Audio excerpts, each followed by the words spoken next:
باللہ من الشیطان الرجیم بسم اللہ الرحمن الرحیم۔ سورۃ آل عمران تیسرا پارہ اور تیسرے پارے کا رکوع، آیت نمبر 21 سے ان الذین یکفرون،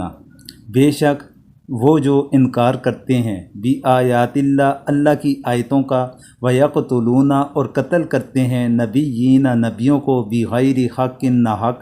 ویقتلون اور قتل کرتے ہیں الذین جو لوگ یأمرون حکم کرتے ہیں بالقسط انصاف کا من الناس لوگوں سے، فبشرہم سو انہیں خوشخبری دیں بعذاب علیم دردناک عذاب۔ ان الذین یکفرون بآیات اللہ،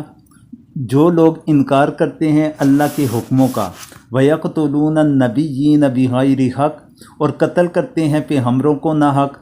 ویقتلون الذین یأمرون بالقسط من الناس اور قتل کرتے ہیں ان کو جو حکم کرتے ہیں انصاف کرنے کا لوگوں میں سے، فبشرہم بعذاب علیم سو خوشخبری سنا دیں ان کو عذاب دردناک کی۔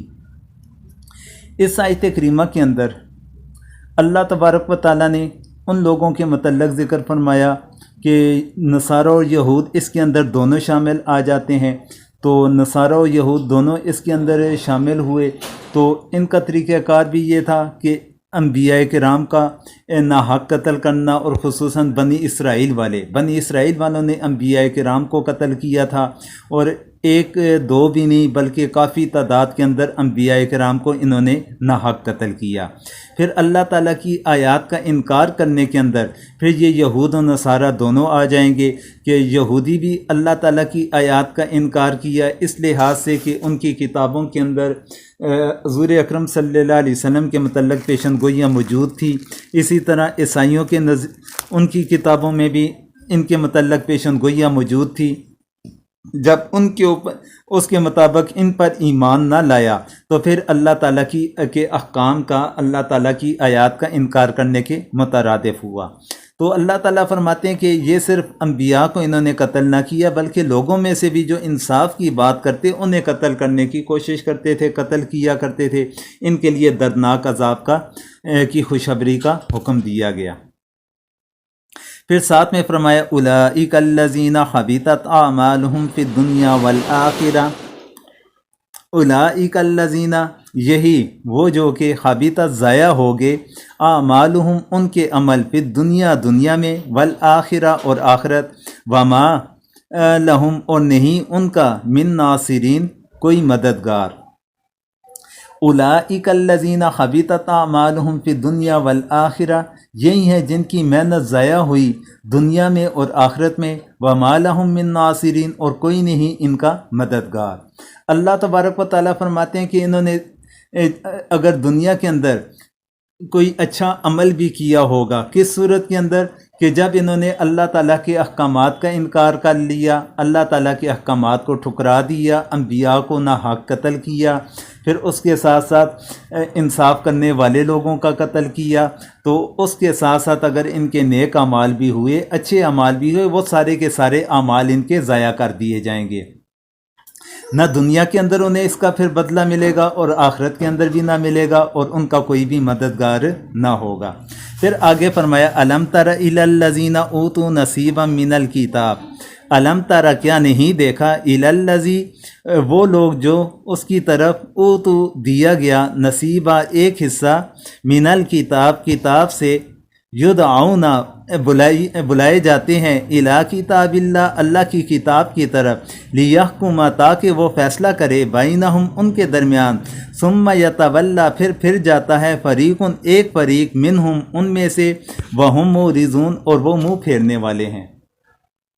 الم تر الی الذین اوتوا نصیبا من الکتاب، کیا نہ دیکھا تو نے ان لوگوں کو جن کو ملا کچھ ایک حصہ کتاب کا، یدعون الی کتاب اللہ ان کو بلاتے ہیں اللہ کی کتاب کی طرف، لیحکم بینہم تاکہ وہ کتاب ان میں حکم کرے، ثم یتولی فریق منہم پھر منہ پھیرتے ہیں بعض ان میں سے، وہم معرضون غافل کر کے۔ اللہ تبارک و تعالیٰ فرماتے ہیں اس آیت کریمہ کے اندر کہ اگر ہدایت کے طالب ہوتے تو وہ حصہ اس غرض کی تکمیل کے لیے کافی تھا، لیکن انہوں نے اس کے درمیان اختلاف کیا، انحراف کیا، تو اس وجہ سے یہ ان کے لیے پھر کافی نہ ہوا۔ تو ساتھ میں آگے فرمایا کہ ذالک بانہم، یہ ان کے نظریات، یہ ان کی سوچ کس وجہ سے تھی اس کے بارے میں فرمایا ذالک بانہم قالوا لن تمسنا النار، ذالک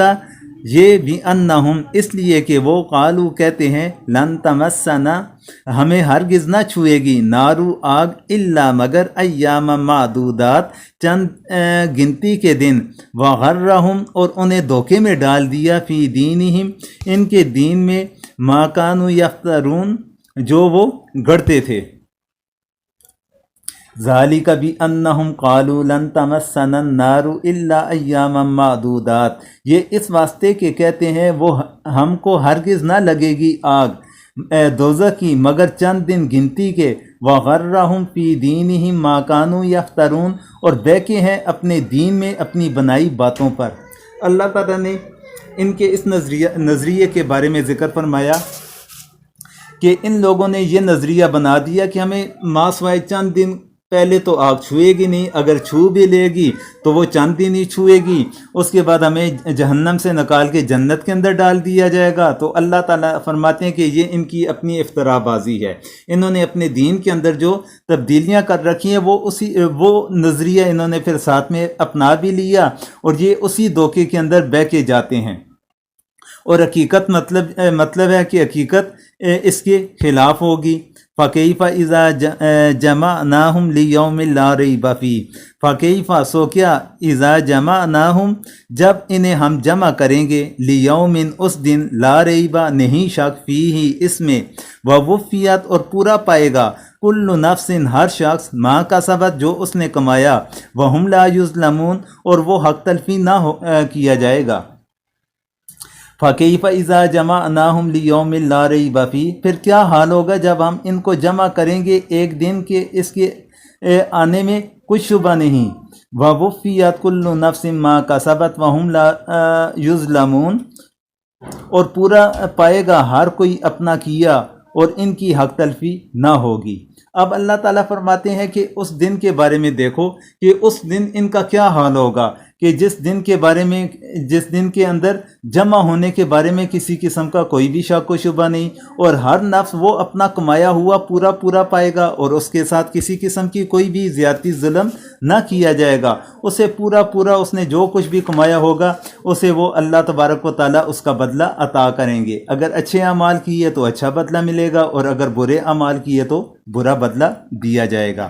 پھر آگے فرمایا قُلِ اللَّهُمَّ مَالِكِ الْمُلْكِ، قل آپ کہیے، قل اللہم کہ آپ کہیے اے اللہ مالک الملک مالک ملک، تو تل ملک تو دے ملک، من تشاء جسے تو چاہے، وتنزع اور چھین لے ملک ممن تشاء جسے تو چاہے، وتعز اور عزت دے من تشاء تو چاہے جسے، وتذل اور ذلیل کر دے من تشاء جسے تو چاہے، بیدیک تیرے ہاتھ میں خیر تمام بلائی، انکا بے شک تو علی کل شیء قدیر ہر چیز پر قادر ہے۔ قل اللہم مالک الملک تؤتی الملک من تشاء وتنزع الملک ممن تشاء، تو کہ یا اللہ مالک سلطنت کے، تو سلطنت دے وے جس کو چاہے اور سلطنت چھین لے وے جس سے چاہے، وتعز من تشاء وتذل من تشاء اور عزت دے وے جس کو چاہے اور ذلیل کرے جس کو چاہے، بیدک الخیر تیرے ہاتھ میں سب خوبی ہے، انک علی کل شیء قدیر بے شک تو ہر چیز پر قادر ہے۔ اب اس آیت کریمہ کے شان نزول کے متعلق مفسرین کرام فرماتے ہیں کہ غزوہ خندق کے موقع پر جب حضور اکرم صلی اللہ علیہ وسلم نے صحابہ کرام کی ڈیوٹی لگا رکھی تھی خندق کے کھودنے کی، اور اس خندق کی کھدائی کے دوران جب ایک چٹان ٹوٹ نہیں رہی تھی تو حضرت سلیمان فارسی رضی اللہ تعالیٰ عنہ حضور اکرم صلی اللہ علیہ وسلم کے پاس آئے اور آ کر انہوں نے عرض کیا کہ یا رسول اللہ کہ یہ چٹان ٹوٹ نہیں رہی، تو حضور اکرم صلی اللہ علیہ وسلم نے 3 ضربیں لگائی، تو ان 3 ضربوں کے ساتھ جب پہلی ضرب لگائی تو اس کے اندر جو روشنی پھیلی تھی، تو فرمایا کہ اس روشنی کے بارے میں کہ یہ خیرہ یعنی ملک فارس کے معاملات و امارات مجھے دکھلائی گئی۔ دوسری ضرب کے ساتھ جب شعلہ برآمد ہوا تو آپ نے فرمایا تھا کہ رومیوں کے سرخ سرخ معاملات اور امارات دکھلائی گئی۔ پھر تیسری ضرب جب لگائی تو فرمایا کہ اس روشنی پھیلی تو فرمایا اس میں مجھے صنعاء یمن کے عظیم معاملات دکھائے گئے، اور فرمایا کہ میں تمہیں خوشخبری دیتا ہوں کہ مجھے جبرائیل امین نے خبر دی کہ میری امت ان تمام ممالک پر غالب آئے گی۔ تو جب حضور نے یہ بات فرمائی تو اس پر منافقین مدینہ نے جب یہ سنا تو انہوں نے مذاق اڑایا کہ مسلمان دیکھو کہ کیسی ان کی حالت ہے، کیسی کیفیت بنی ہوئی ہے کہ دشمن کے ڈر کی وجہ سے یہ خندق کھود رہے ہیں، اور خندق کی کھدائی کے دوران نہ انہیں اپنے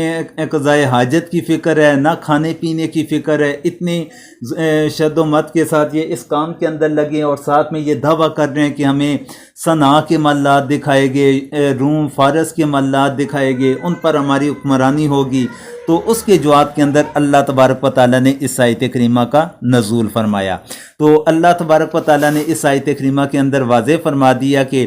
یہ سب کچھ اللہ تعالیٰ کے دائرہ اختیار کے اندر ہے۔ اللہ تعالیٰ جسے چاہیں اسے بادشاہت عطا فرمائیں، جسے چاہیں اس سے بادشاہت کو اللہ تعالیٰ چھین لیں، اور جسے چاہیں عزت عطا کر دیں، جسے چاہے اللہ تبارک و تعالیٰ ذلت عطا کر دیں، اسی کے ہاتھ کے اندر خیر ہے۔ تو اللہ تبارک و تعالیٰ ہر چیز کے اوپر قدرت رکھنے والی ذات ہے۔ پھر آگے فرمایا تولج اللیل فی النہار، تو داخل کرتا ہے رات کو دن میں، وتولج النہار فی اللیل، اور داخل کرتا ہے دن کو رات میں، وتخرج، اور تو نکالتا ہے حی جاندار، من المیت بے جان سے، وتخرج، اور تو نکالتا ہے میتا بے جان، من الحی جاندار سے، وترزق، اور تو رزق دیتا ہے من تشاء جسے تو چاہے، بغیر حساب بغیر حساب کے۔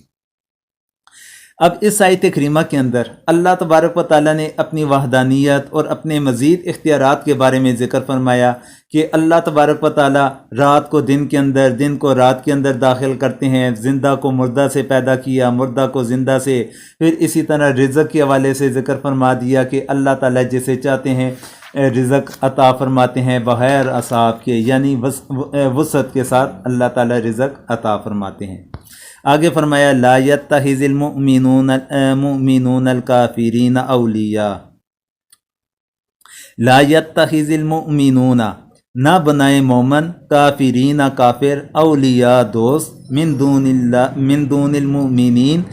علاوہ مومن کے، ومن یفعل، اور جو کرے، ذالک ایسا، فلیسا تو نہیں، من اللہ اللہ سے، فی شیء کوئی تعلق، الا سوائے ان تتقوا کہ بچاؤ کرے، منہم ان سے، تقاتن بچاؤ، ویحذرکم اور ڈراتا ہے تمہیں، اللہ نفسہ اپنی ذات سے، وإلی اللہ اور اللہ کی طرف مسیر لوٹ جانا ہے۔ لا يتخذ المؤمنون الکافرین اولیاء من دون المؤمنین، نہ بنا دیں مسلمان کافروں کو دوست مسلمانوں کو چھوڑ کر، ومن یفعل ذلک فلیس من اللہ فی شیء، اور جو کوئی یہ کام کرے تو نہیں اس کو اللہ سے کوئی تعلق، الا ان تتقوا منہم تقاتا، مگر اس حالت میں کہ کرنا چاہو تم ان سے بچاؤ، وَيُحَذِّرُكُمُ اللَّهُ نَفْسَ، اور اللہ تم کو ڈراتا ہے اپنے سے، وَإِلَى اللَّهِ الْمَصِيرُ، اور اللہ ہی کی طرف لوٹ کر جانا ہے۔ اس آیت کریمہ کے اندر اللہ تبارک و تعالیٰ نے کافروں کو دوست بنانے سے منع فرمایا۔ تو اسی آیت کریمہ کو مد نظر رکھتے ہوئے تو کافروں کے ساتھ اہل ایمان کا تعلق ہونا چاہیے یا نہیں ہونا چاہیے، اگر ہونا چاہیے کس حد تک ہونا چاہیے، تو پھر اس کے اوپر تھوڑی سی میں گفتگو کرنا چاہوں گا، کیونکہ انتہائی عام ترین یہ بات ہے۔ تو کیونکہ قرآن مجید کے اندر مختلف مقامات پر اللہ تبارک و تعالیٰ نے اس طرح کا مضمون مختلف آیات کریمہ کے اندر بھی بیان فرمایا، پھر احادیث مبارکہ کے اندر بھی اس طرح کے مضامین بھی ملیں گے۔ صحابہ کرام کا اور حضور اکرم صلی اللہ علیہ وسلم کا طرز عمل دیکھا جائے تو پھر ان کا طرز عمل اہل باطل کے ساتھ مثالی تعلق بھی رہا، تو ان تمام چیزوں کو دیکھا جائے تو کافی حد تک ظاہری نظر سے دیکھا جائے تو تعرض بھی نظر آتا ہے کہ اللہ تعالیٰ ایک طرف منع فرماتے ہیں کہ کافروں کو تم اپنا دوست نہ بناؤ،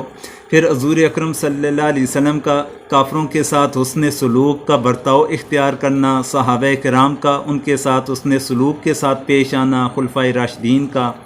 تو ظاہری طور پر دیکھا جائے تو یہ کافی حد تک تعرض نظر آتا ہے، لیکن حقیقت کے اندر یہ تعرض اس کے اندر مفسرین اکرام فرماتے ہیں کہ بالکل کچھ بھی نہیں۔ تو اللہ تبارک و تعالیٰ نے اس مضمون کے متعلق ایک سورۃ ممتحنہ کے اندر ارشاد فرمایا کہ یا ایھا الذین آمنوا لا تتخذوا عدوی وعدوکم اولیاء تلقون الیہم بالمودہ، یعنی اے ایمان والو، میرے دشمن اور اپنے دشمن یعنی کافر کو دوست نہ بناؤ کہ تم ان کو پیغام بھیجو دوستی کے۔ پھر ایک اور مقام پر اللہ تعالیٰ نے ارشاد فرمایا وَمَن يَفْعَلْهُ مِنْكُمْ فَقَدْ ضَلَّ سَوَاءَ السَّبِيلِ، جس شخص نے ان سے دوستی کی تو وہ سیدھے راستے سے گمراہ ہو گیا۔ ایک اور مقام پر پھر ذکر فرمایا کہ یا ایھا الذین آمنوا لا تتخذوا اليہود والنصارى اولیاء بعضهم اولیاء بعض وَمَن يَتَوَلَّهُم مِّنكُمْ فَإِنَّهُ مِنْهُمْ، یعنی اے ایمان والو، یہود و نصارہ کو دوست نہ بناؤ کیونکہ وہ آپس میں ایک دوسرے کے دوست ہیں، تو جو ان سے دوستی کرے گا وہ انہی میں شمار ہوگا۔ اسی طرح صورت مجادلہ کے اندر بھی اللہ تعالیٰ نے اس طرح کا ارشاد فرمایا کہ جس کا ترجمہ میں سنا دیتا ہوں، یعنی آپ نہ پائیں گے کسی قوم کو جو یقین رکھتے ہوں اللہ پر اور آخرت کے دن پر کہ دوستی کریں ایسے لوگوں سے جو مخالف ہیں اللہ کے اور اس کے رسول کے، ہاں وہ اپنے باپ دادا ہی ہوں یا اپنی اولاد یا اپنے بھائی یا اپنے خاندان والے۔ اب یہ دیکھا جائے ان سے ظاہری طور پر اس چیز سے صراحتاً روکا جا رہا ہے کہ تم نے کفار کے ساتھ دوستی نہیں کرنی۔ تو جبکہ حضور اکرم صلی اللہ علیہ وسلم کا جو طرز عمل رہا تو ان کے ساتھ اس نے سلوک بھی رہا، اہل باطل کے ساتھ، کافروں کے ساتھ، یہود و نصارہ کے ساتھ۔ تو اب اس میں مفسرین کرام فرماتے ہیں کہ تھوڑی سی انسان اس کی حقیقت کو سمجھے۔ بات یہ ہے کہ اگر دو فرد ہوں یعنی دو بندے ہوں یا دو جماعتیں ہوں، ان کے آپس کے اندر جو تعلق ہوں گے اس کے مختلف درجات ہوتے ہیں۔ ایک درجہ تعلق کا انسان کے دل کے ساتھ ہے جسے قلبی تعلق کہا جاتا ہے، اور اس کے لیے لفظ استعمال کیا جائے گا موالات۔ تو موالات کے اندر یا دلی محبت ہے تو یہ صرف ایمان والوں کے ساتھ خاص ہے، غیر مومن کے ساتھ مومن کا یہ تعلق کسی حال کے اندر جائز نہ ہوگا۔ یعنی موالات جس چیز کے لیے استعمال کیا جاتا ہے کہ جو دلی تعلق ہے، دلی محبت ہے، وہ ایک مسلمان کی صرف مسلمان کے ساتھ جائز ہے، مسلمان کے علاوہ کسی کافر کے ساتھ جائز نہ ہوگی۔ پھر دوسرا جو درجہ ہے اس کے لیے لفظ استعمال کیا جاتا ہے مواسات، سین کے ساتھ مواسات، جس کے معنی ہے ہمدردی، خیرخواہی، نفع رسانی کے۔ یہ اہل حرب کے جو کافر ہیں، جو مسلمانوں سے برسر پیکار ہیں، انہیں چھوڑ کر باقی جتنے بھی کافر ہیں ان تمام کافروں کے ساتھ اس کی اجازت ہے۔ تو اس کی تفصیل اللہ تعالیٰ نے سورۃ ممتحنہ کی 8ویں آیت کے اندر اس طرح ذکر فرمائی کہ لا ینہاکم اللہ عن الذین لم یقاتلوکم فی الدین ولم یخرجوکم من دیارکم ان تبروہم وتقسطوا الیہم، یعنی اللہ تعالیٰ تم کو منع نہیں کرتا ان سے جو لڑتے نہیں تم سے دین پر، اور نکالا نہیں تم کو تمہارے گھروں سے کہ ان کے ساتھ احسان اور انصاف کا سلوک کرو۔ اس آیت کریمہ کو مد نظر رکھ کر مفسرین کرام فرماتے ہیں کہ اس کے اندر یہ مواسات کا درجہ بن جاتا ہے کہ وہ کافر کے جو مسلمانوں کے ساتھ برسر پیکار نہیں تو انہیں چھوڑ کر، جو برسر پیکار ہیں انہیں چھوڑ کر باقی کافروں کے ساتھ انسان خیرخواہی کا معاملہ کر سکتا ہے، نفع رسانی کا کر سکتا ہے، تو اسے کہا جائے گا مواسات۔ تو پھر تیسرا درجہ بن جاتا ہے مدارات کا، تو جس کے معنی ہے ظاہری خوش خلقی اور دوستانہ برتاؤ کے، یعنی کہ ظاہری طور پر خوش خلقی اچھے اخلاق کے ساتھ اور دوستانہ برتاؤ اختیار کرنا۔ تو اس کے بارے میں مفسرین کرام فرماتے ہیں کہ یہ بھی تمام غیر مسلموں کے ساتھ جائز ہے، جبکہ اس سے مقصود ان کو دینی نفع پہنچانا ہو، یا وہ اپنے مہمان ہوں، یا ان کے شر اور ضرر رسانی سے اپنے آپ کو بچانا مقصود ہو، تو اس صورت کے اندر جس طرح صورت آل عمران کی آیت مذکورہ کے اندر اللہ تبارک و تعالیٰ نے جو ذکر فرمایا الا ان تتقوا منہم تقاۃ سے، یہی درجہ مدارات کا مراد ہے، یعنی کافروں سے موالات جائز نہیں مگر ایسی حالت میں جب کہ تم ان سے اپنا بچاؤ کرنا چاہو، چونکہ مدارات میں بھی صورت موالات کی ہوتی ہے، اس لیے اس کو موالات سے مستثنا قرار دے دیا گیا ہے۔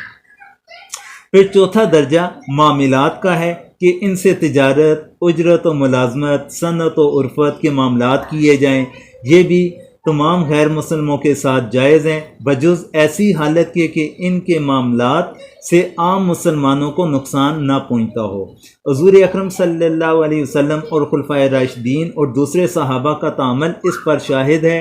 فقہاء نے اسی بنا پر کفار اہل حرب کے ہاتھ اسلحہ فروخت کرنے کو ممنوع قرار دیا، باقی تجارت وغیرہ کی اجازت دی، اور ان کو اپنا ملازم رکھنا یا خود ان کے کارخانوں اور اداروں میں ملازم ہونا، یہ ساری چیزیں جائز ہوگی۔ اب یہ آپ کے سامنے کفار کے ساتھ تعلقات کے 4 درجات ذکر کیے کہ پہلے نمبر پر تھا موالات کا، دوسرا تھا مواسات کا، پھر تیسرے نمبر کے اوپر مدارات کا تھا، اور چوتھا درجہ تھا معاملات کا۔ تو اس تفصیل سے یہ بات معلوم ہوگی کہ قلبی اور دلی دوستی و محبت تو کسی کافر کے ساتھ کسی حال میں جائز نہیں، اور احسان و ہمدردی، نفع و رسانی اہل حرب کے جو کافر ہیں ان کے علاوہ باقی کافروں کے ساتھ جائز ہیں، اور سب تو اس ظاہری خوش خلقی اور دوستانہ برتاؤ بھی سب کے ساتھ جائز ہوا، جبکہ اس کا مقصد مہمان کی خاطرداری یا غیر مسلموں کو اسلامی معلومات یا دینی نفع پہنچانا مقصود ہو، اپنے آپ کو ان کے کسی نقصان و ضرر سے بچانا مقصود ہو۔ یہ آپ کے گوشہ گزار میں نے اس کی تفصیل کر لی ہے۔ اس کے بعد اگلی آیت کریمہ کے اندر اللہ تبارک و تعالیٰ فرماتے ہیں کہ قل ان تخفوا ما فی صدورکم،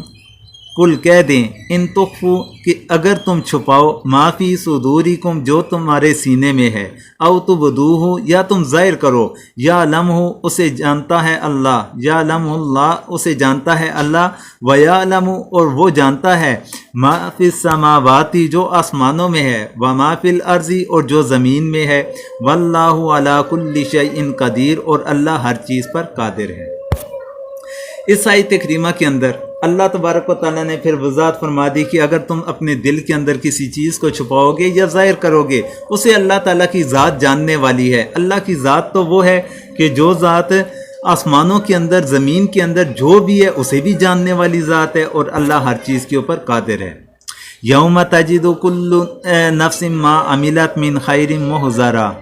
یوم دن تجد پائے گا کل نفس ہر شخص ما عملت جو اس نے کی، من خیر نیکی سے، محضرہ موجود، وما عملت اور جو اس نے کی، من سوء کوئی برائی، تودو آرزو کرے گا، لو ان کاش کے، بینہا ان کے درمیان، و بینہ اور اس کے درمیان، امدم فاصلہ، بعیداً دور کا، ویحذرکم اور تمہیں ڈراتا ہے اللہ نفسہ اپنی ذات سے، واللہ اور اللہ رؤوف شفقت کرنے والا بالعباد بندوں کے ساتھ۔ یوم تجد کل نفس ما عملت من خیر محضرا، جس دن موجود پائے گا ہر شخص جو کچھ کی ہے اس نے نیکی اپنے سامنے، وما عملت من سوء اور جو کچھ کی ہے اس نے برائی، تودو ان بینہا و بینہ امدم بعیدا، آرزو کرے گا کہ مجھ میں اور اس میں پڑ جائے فرق دور کا، ویحذرکم اللہ نفسہ اور اللہ ڈراتا ہے تم کو اپنے سے، واللہ رؤوف بالعباد اور اللہ بہت مہربان ہے بندوں پر۔ اس آیت کریمہ کے اندر اللہ تبارک و تعالیٰ نے پھر اسی مضمون کا دوسرے انداز کے ساتھ ذکر فرمایا کہ قیامت کا دن ایسا دن ہوگا کہ جس دن کے اندر ہر انسان جو کچھ اس نے دنیا کے اندر کر رکھا ہے اسے اپنے سامنے پائے گا، تو کوئی بھی چیز انسان سے چھپی ہوئی نہ رہے گی۔ پھر اس وقت جو برے اعمال کرنے والے ہیں وہ خواہش کریں گے کہ کاش کہ ہمارا اور اس برائی کے درمیان دور کا فاصلہ ہو جائے۔ اللہ تعالیٰ اسی طرح انسان کو اپنی ذات سے ڈراتے ہیں، اور اللہ تعالیٰ بڑی شفقت کرنے والا ہے اپنے بندوں کے ساتھ۔ اس کے ساتھ ہمارا یہ رکوع آج کا 11واں مکمل ہوا۔